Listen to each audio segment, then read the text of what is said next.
El terror llegó a apoderarse de los ánimos en un grado tal, que al toque de oraciones nadie se aventuraba a salir de su casa, en la que no siempre se creían seguros de los bandidos del Peñón.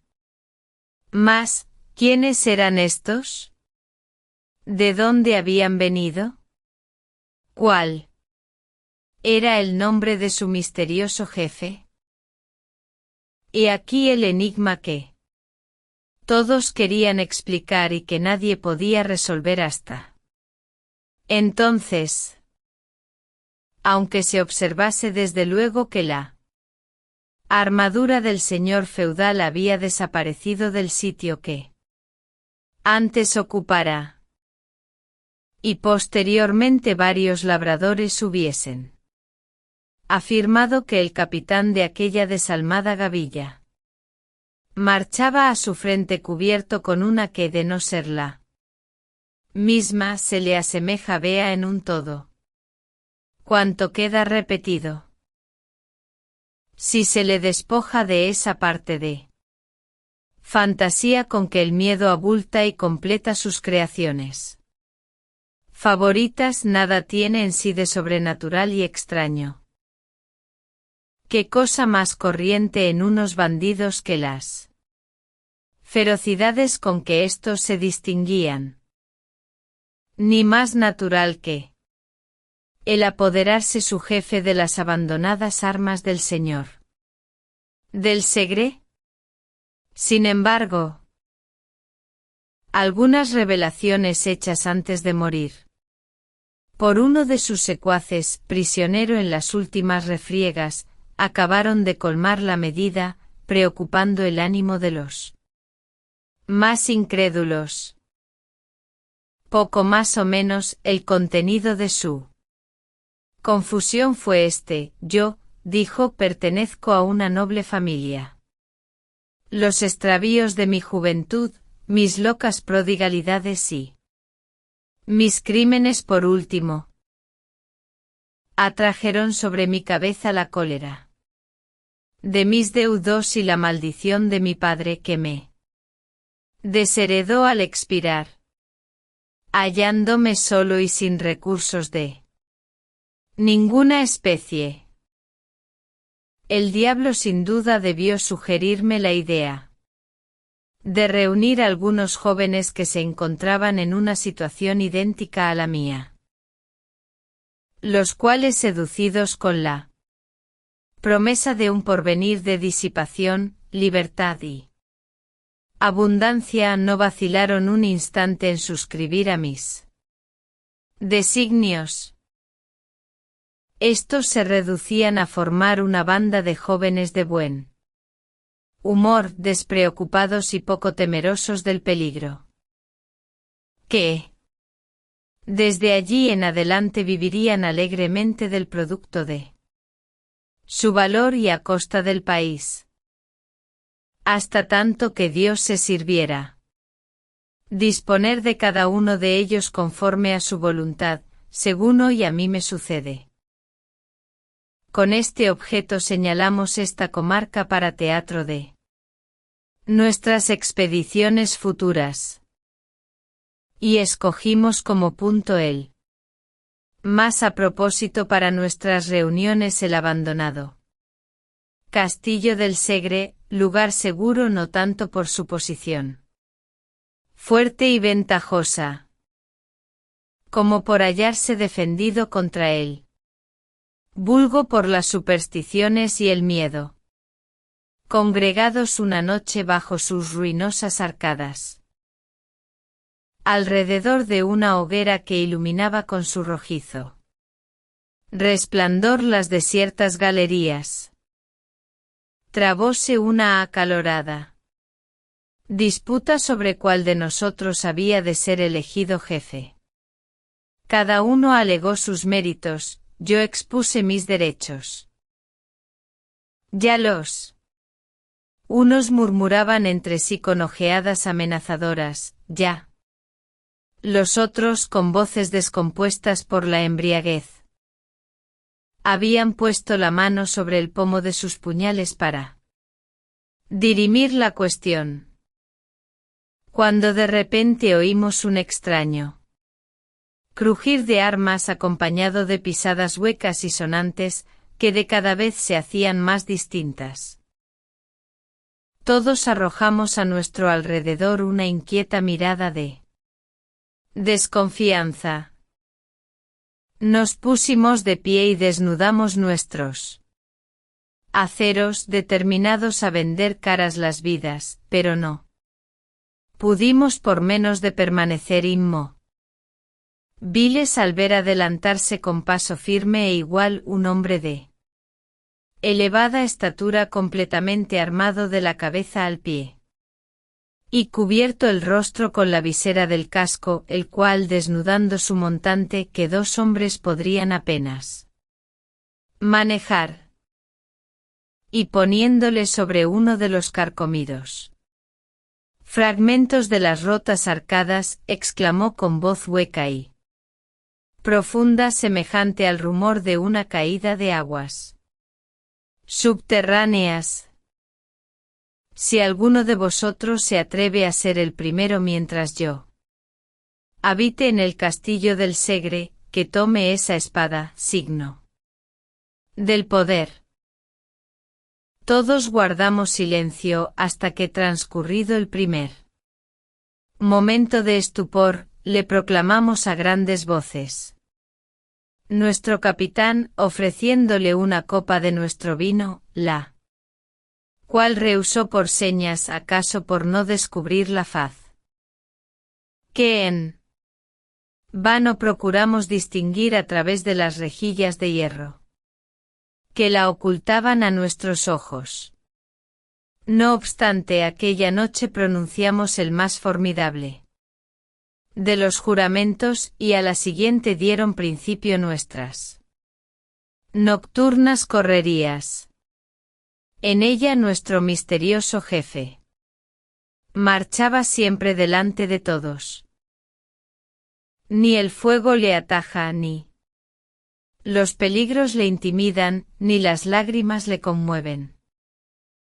Nunca despliega sus labios, pero cuando la sangre humea en nuestras manos, como cuando los templos se derrumban, calcinados por las llamas, cuando las mujeres huyen espantadas entre las ruinas, y los niños arrojan gritos de dolor, y los ancianos perecen a nuestros golpes, contesta con una carcajada de feroz alegría a los gemidos, a las imprecaciones y a los lamentos.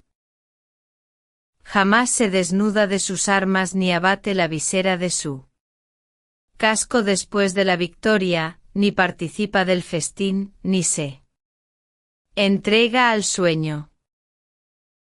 Las espadas que le hieren se hunden entre las piezas de su armadura, y ni le causan la muerte ni se retiran teñidas en sangre. El fuego enrojece su espaldar y su cota, y aún prosigue impávido entre las llamas, buscando nuevas víctimas. Desprecia el oro, aborrece la hermosura, y no le inquieta la ambición. Entre nosotros, unos le creen un extravagante, otros un noble arruinado que por un resto de pudor se tapa la cara.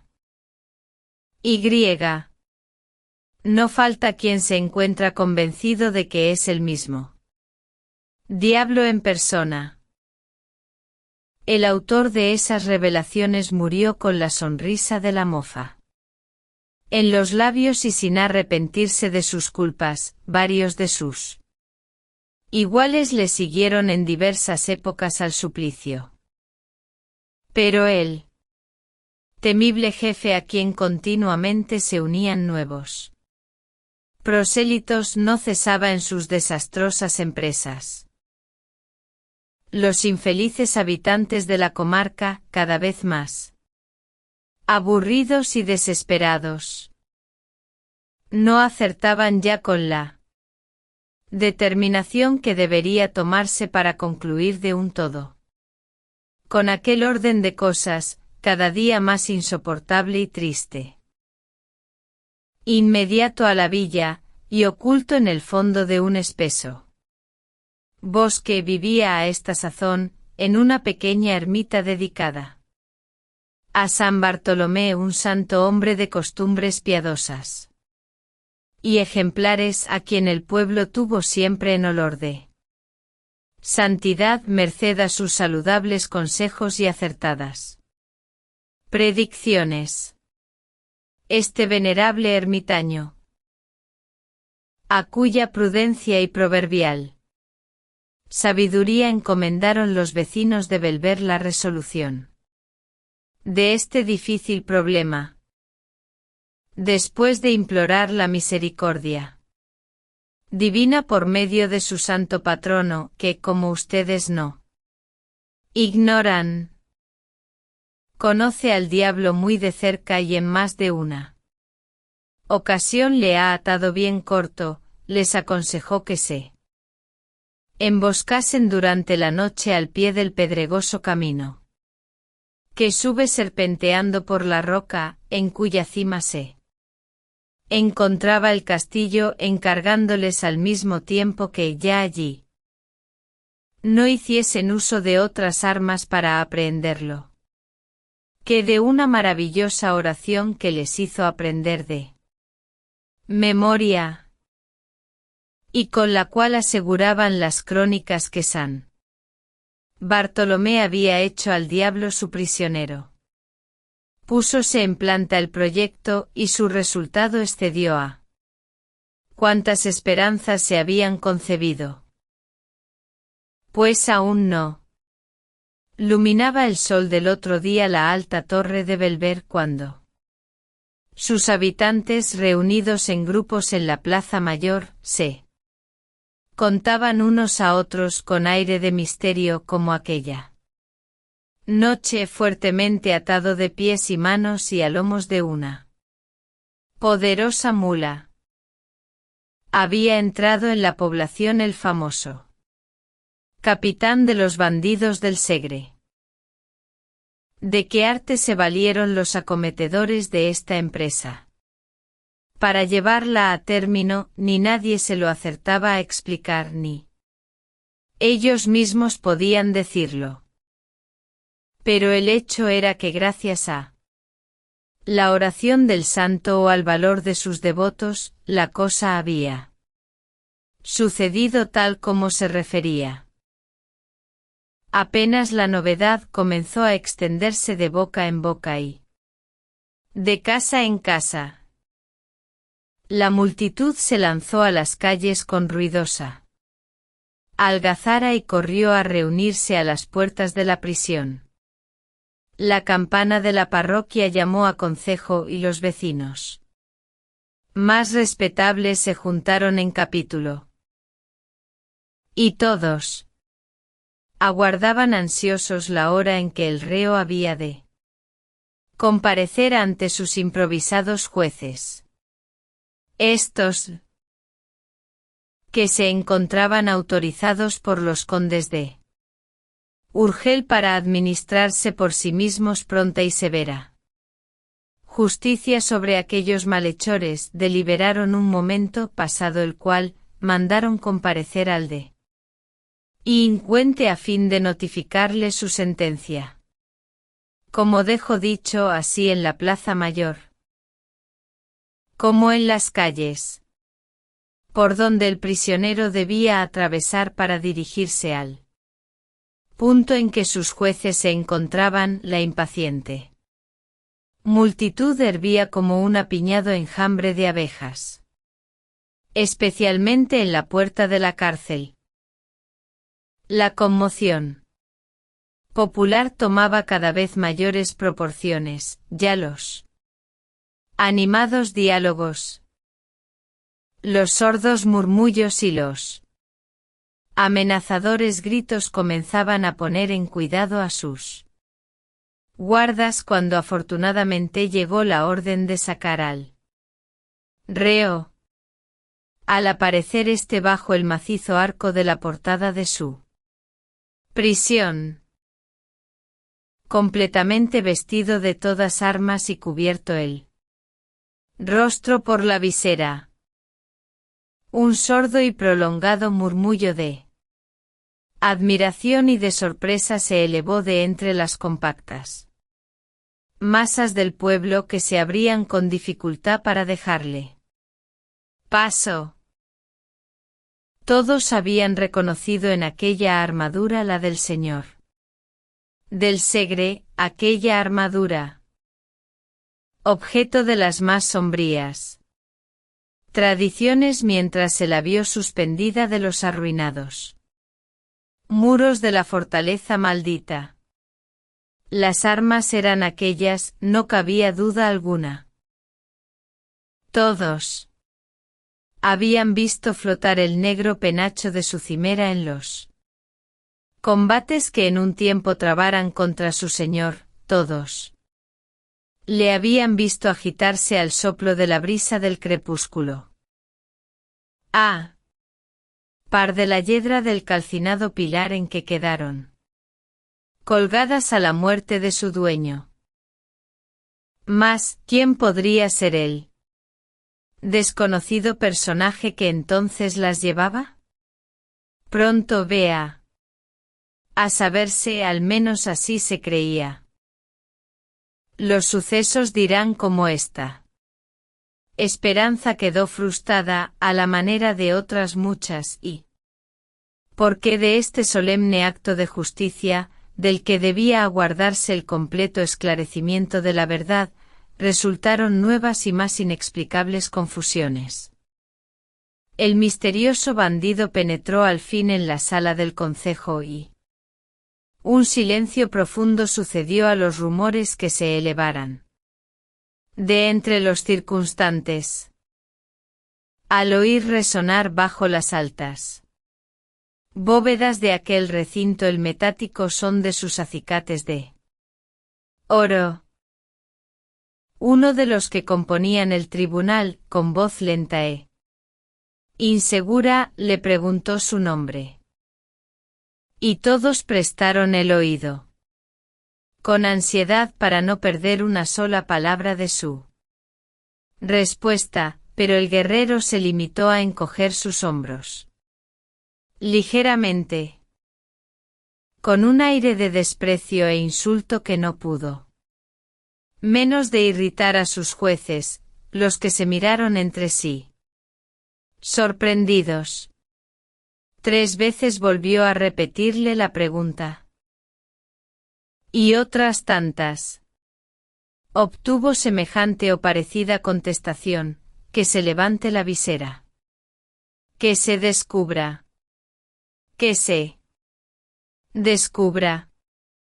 Comenzaron a gritar los vecinos de la villa presentes al acto. Que se descubra. Veremos si se atreve entonces a insultarnos con su desdén, como ahora lo hace protegido por el incógnito.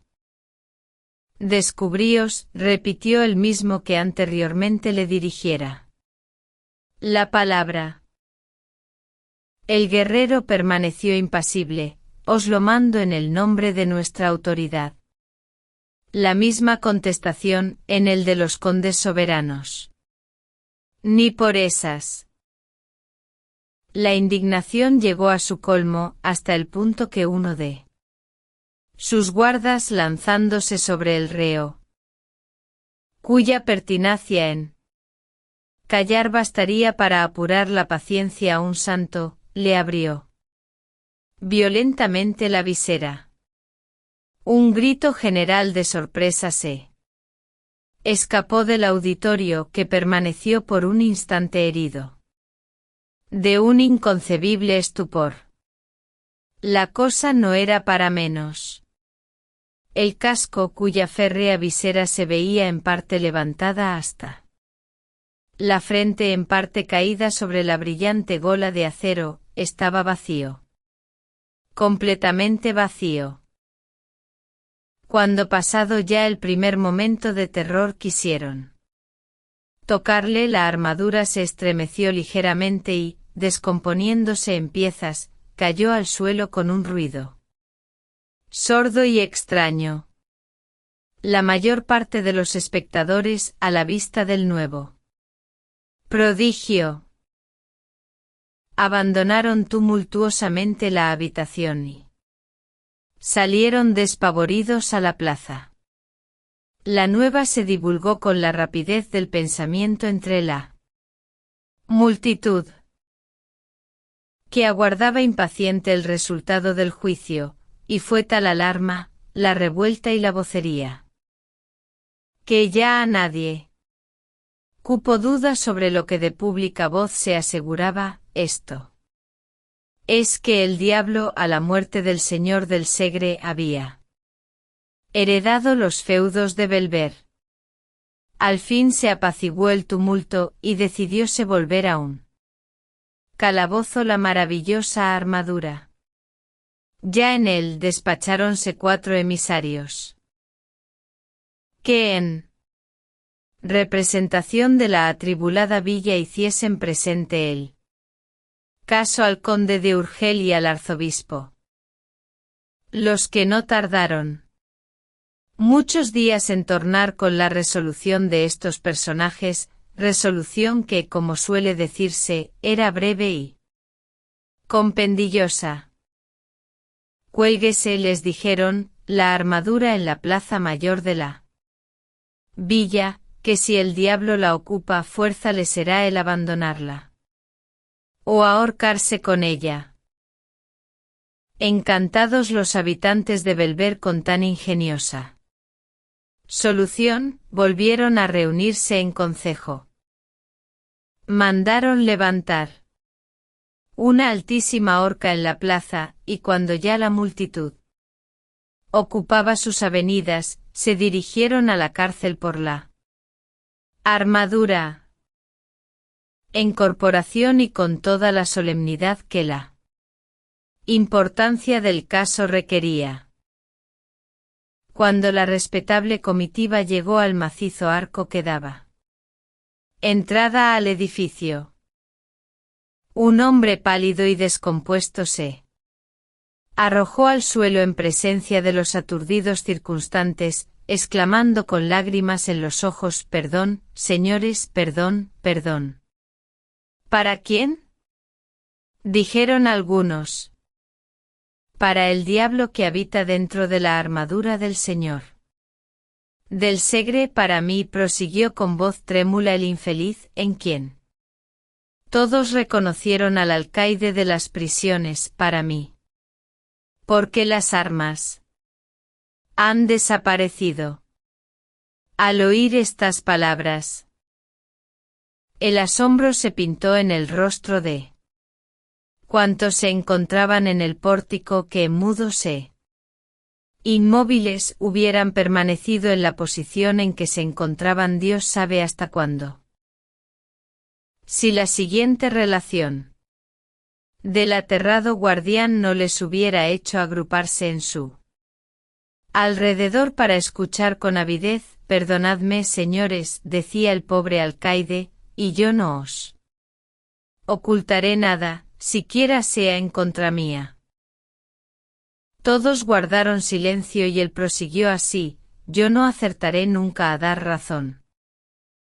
Pero es el caso que la historia de las armas vacías me pareció siempre una fábula tejida en favor de algún noble personaje, a quien tal vez altas razones de conveniencia pública no permitían ni descubrir ni castigar. En esta creencia estuve siempre.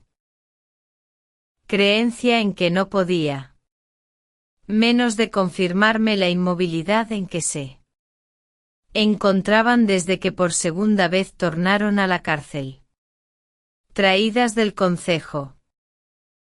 En vano una noche y otra deseando sorprender su misterio, si misterio en ellas había. Me levantaba poco a poco y aplicaba el oído a los intersticios de la cerrada puerta de su calabozo, ni un rumor se percibía. En vano procuré observarlas a través de un pequeño agujero producido en el muro, arrojadas sobre un poco de paja y en uno de los más oscuros rincones, permanecían un día y otro, descompuestas e inmóviles.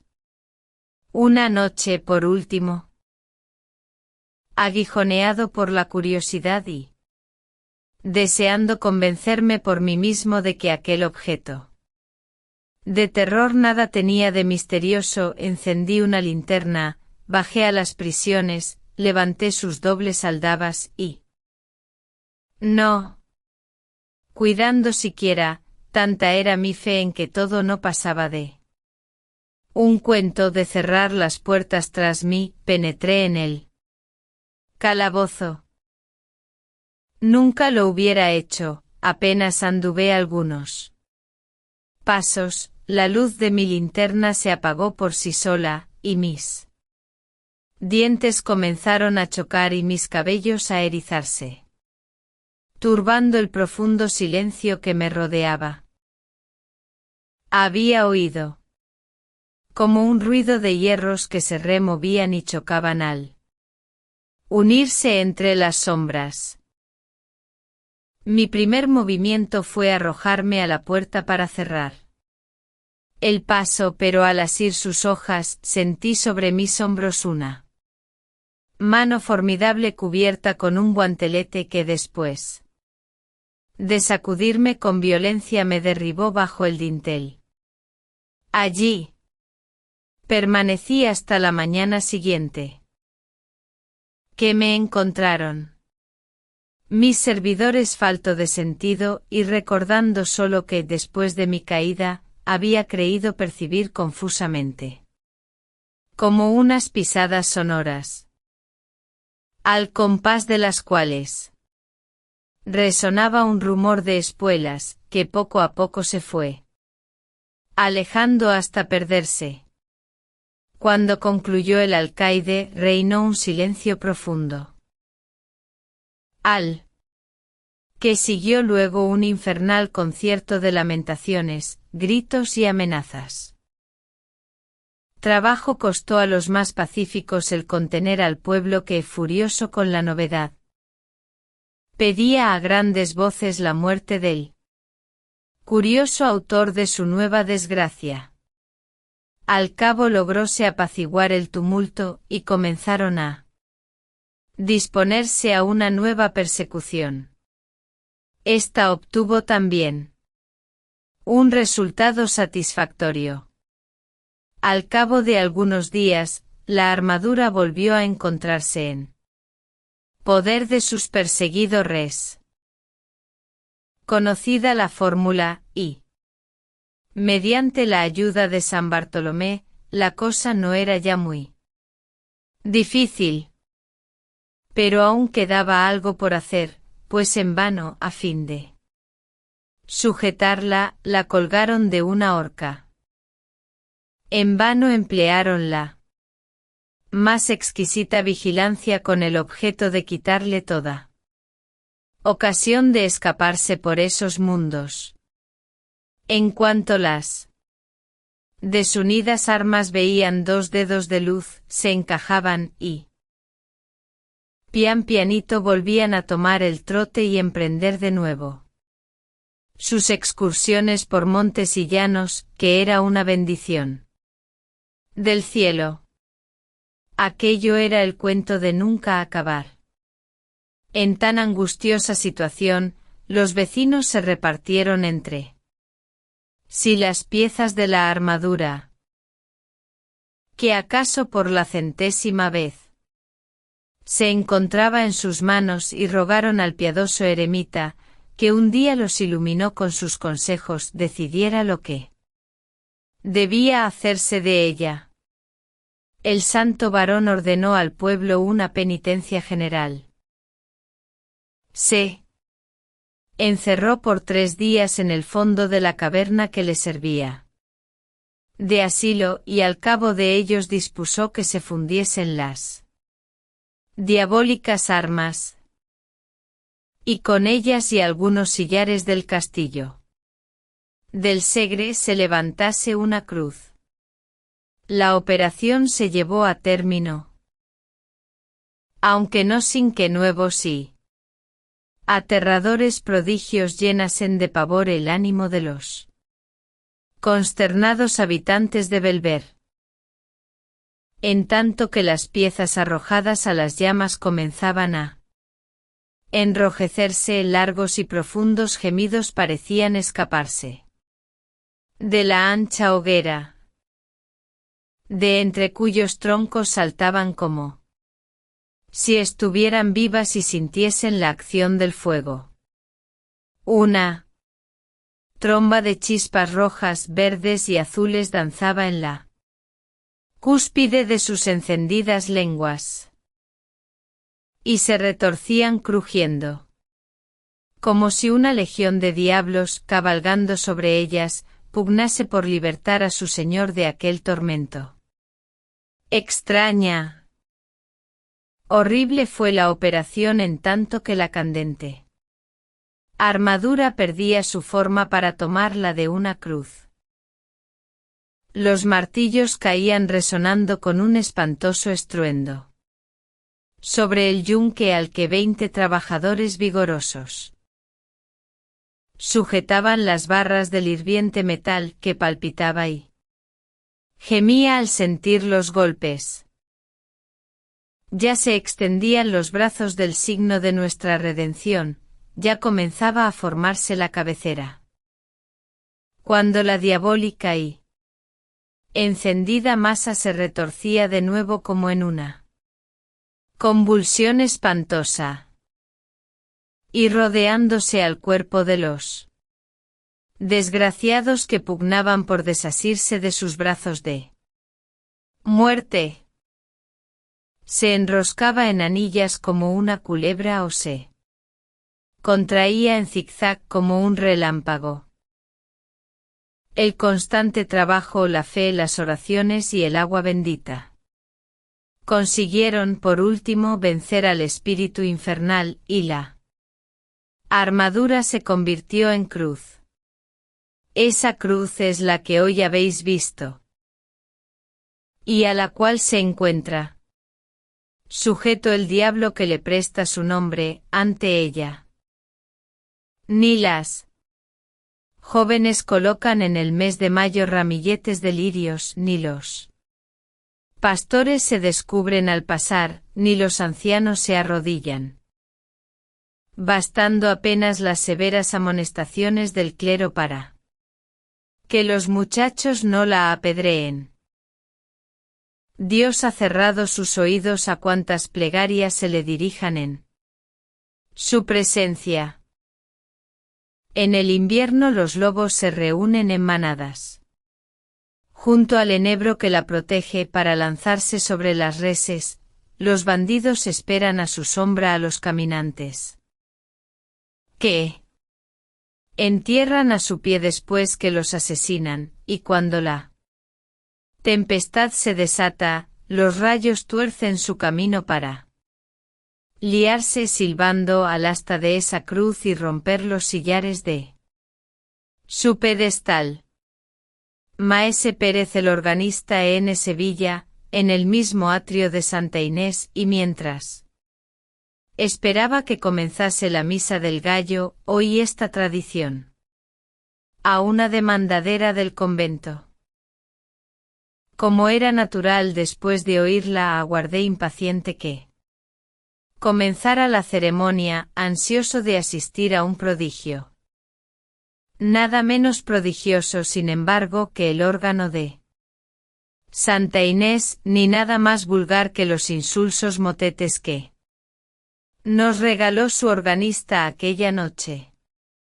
Al salir de la misa, no pude por menos de decirle a la demandadera con aire de burla: ¿en qué consiste que el órgano de Maese Pérez suena ahora tan mal, toma? Me contestó la vieja: ¿en que ese no es el suyo, no es el suyo? Pues ¿qué ha sido de él? Se cayó a pedazos de puro viejo, hace una porción de años, y el alma del organista, no ha vuelto a aparecer desde que coloca Ron el que ahora les sustituye. Si a alguno de mis lectores se les ocurriese hacerme la misma pregunta después de leer esta historia. Ya sabe él.